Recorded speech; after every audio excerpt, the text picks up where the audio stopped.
बिस्मिल्लाहिर्रहमानिर्रहीम। शुरू अल्लाह के नाम से जो बड़ा मेहरबान नहायत ही रहम करने वाला है। अस्सलाम वालेकुम व्यूअर्स, उम्मीद करती हूँ आप सब खैरियत से होंगे, ठीक ठाक होंगे। अल्लाह ताला सबको अपने हिफ्ज़ व अमान में रखें। आज फिर मैं एक नई वीडियो के साथ आपकी खिदमत में हाजिर हुई हूँ। आज हम डिस्कस करेंगे उनकी स्किन के बारे में जिनकी स्किन के ऊपर बहुत ज़्यादा एक्नी, पिंपल्स, दाने बहुत ज़्यादा लोगों का इशू बन गया है, बहुत ज़्यादा लोगों की स्किन का इशू बन गया है। तो उन्हें क्या यूज़ करना चाहिए, ये एक्नी होती क्या है, इसे ख़त्म कैसे किया जाए, ये सब कुछ हम डिस्कस करेंगे इसी वीडियो के अंदर। तो आपको करना ये होगा कि इस वीडियो को लास्ट तक वॉच करना होगा। जो हमारे चैनल पे नए हैं उनसे रिक्वेस्ट है कि प्लीज़ हमारे चैनल को सब्सक्राइब करें, हमारी वीडियो को लाइक करें और कमेंट्स में अपनी राय का इजहार ज़रूर करें और नेक्स्ट हमें बताएं कि आपको कैसी वीडियो चाहिए। इंशाल्लाह हम वैसी ही बनाएंगे। चलें जी, सबसे पहले तो हम डिस्कस करते हैं जी एक्नी होती क्यों है। ठीक है, एक्नी बाज़ दफ़ा बच्चियां जो है फेशियल करवाती हैं और फेशियल के बाद पिन यूज़ करवा लेती हैं और पिन यूज़ उन्हें यही पूछा जाता है उनसे कि पिन यूज़ करें या नहीं करें। तो वो बाज़ दफ़ा बच्चियों को नहीं पता होता, वो कहती हैं करते हैं, लेकिन हमें पिन यूज़ नहीं करवानी चाहिए क्योंकि हमें पता नहीं होता कि वो जो पिन है वो जरासीम से पाक है या नहीं। बाज़ दफ़ा बहुत सी लड़कियों को एक्नी प्रॉब्लम होता है, ब्लैक हेड्स वाइट हेड्स का इशू होता है, वही पिन्स वो उन पे यूज़ करती हैं और बाद में हमारी स्किन पे यूज़ कर देती हैं। वो जो पिन के साथ जम्स होते हैं वो हमारी स्किन के साथ लगते हैं, जिसकी वजह से हमें एक्नी इशू हो जाता है।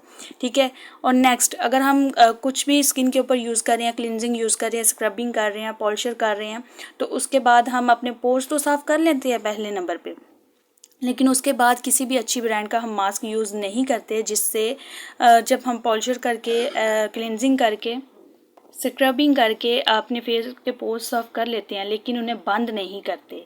साफ़ हो जाते हैं लेकिन थोड़ी देर बाद उनमें डस्ट जाना शुरू हो जाती है, तो भी एक्नी का इशू हो जाता है। तो आपने कुछ भी यूज़ करना है तो उसके बाद मास्क अप्लाई ज़रूर करना है। ठीक है, उसके बाद अगर आपकी स्किन बहुत ज़्यादा ऑयली है तो अपनी स्किन का ऑयल कंट्रोल करें ताकि आपकी स्किन की जो एक्नी है वो कंट्रोल हो जाए, क्योंकि जिनकी स्किन के ऊपर ऑयल होता है उनके जो है एक्नी होती ही होती है। तो उन्हें ये करना है कि सबसे पहले तो उन्हें अपनी स्किन का ऑयल कंट्रोल करना है, क्योंकि जो हमारी स्किन लार्ज पोर्स होते हैं उनमें से जब ऑयल निकलता है तो वो ऑयल स्किन के ऊपर नज़र आता है, पता चलता है कि हमारी स्किन के ऊपर हमारी स्किन ऑयली है। ठीक है, उन्हें वो ऑयल कंट्रोल करना होता है। वो जो ऑयल है वो सारी डस्ट को हमारे पोर्स के अंदर ले जाता है, जिससे सारी डस्ट पोर्स के अंदर जाके जर्म्स, वो सारी जो गंदगी होती है वो एक्नी की शक्ल इख्तियार कर लेती है। तो सबसे पहले हमें इन चीज़ों पर ध्यान देना चाहिए। अपने पोर्स को बंद करें, पिन यूज़ नहीं करवाया करें और कुछ भी यूज़ करने के बाद मास्क ज़रूर यूज़ किया करें।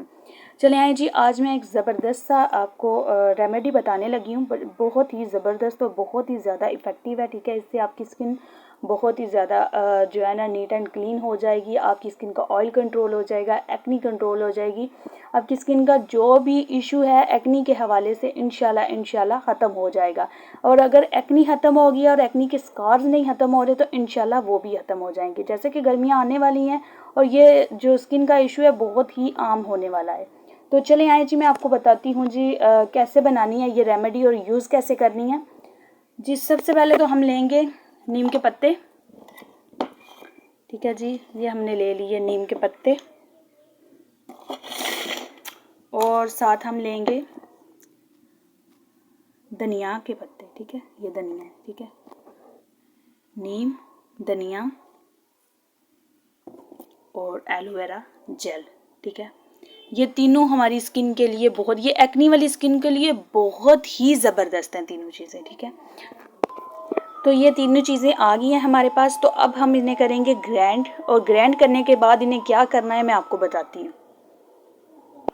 ये देखें जी, मैं इसे ग्राइंड कर चुकी हूँ। ठीक है, मैंने सबसे पहले नीम के पत्ते और धनिया लिया है, इन दोनों को मिक्स करके मैंने इनमें रोज़ वाटर ऐड किया है। ठीक है, आपने सिंपल पानी ऐड नहीं करना, रोज़ वाटर ही ऐड करना है। इसे ऐड करके आपने इसे ग्राइंडर के अंदर ग्राइंड कर लेना है। ग्राइंड करके आपने इसे छन्नी से छान लेना है। ठीक है, पत्ते जो हैं वो साइड पर कर लेने हैं और जब उनका लिक्विड है वो साइड पर कर लेना है।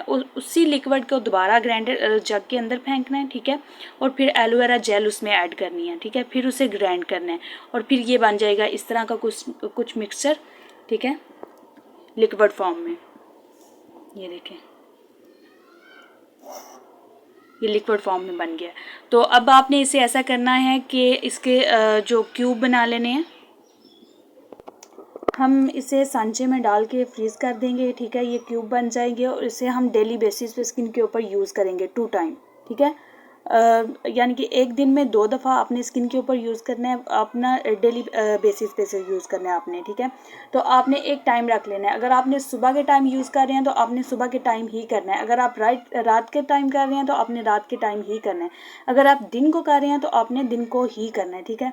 तो इंशाल्लाह ये जो रेमेडी मैंने आपको बताई है, इंशाल्लाह इससे आपकी स्किन का ऑयल भी कंट्रोल होगा, ठीक है। आपके पिंपल, दाने, उसके बाद एक्नी स्कॉर्स इंशाल्लाह ये रिमूव होना शुरू हो जाएंगे, ठीक है। आपने यकीन रख के इस रेमेडी को यूज़ करना है।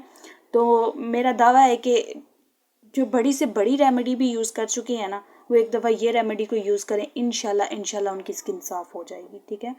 तो उम्मीद करूँगी कि ये वीडियो आपके लिए बहुत ही ज़्यादा इन्फॉर्मेटिव होगी, ठीक है।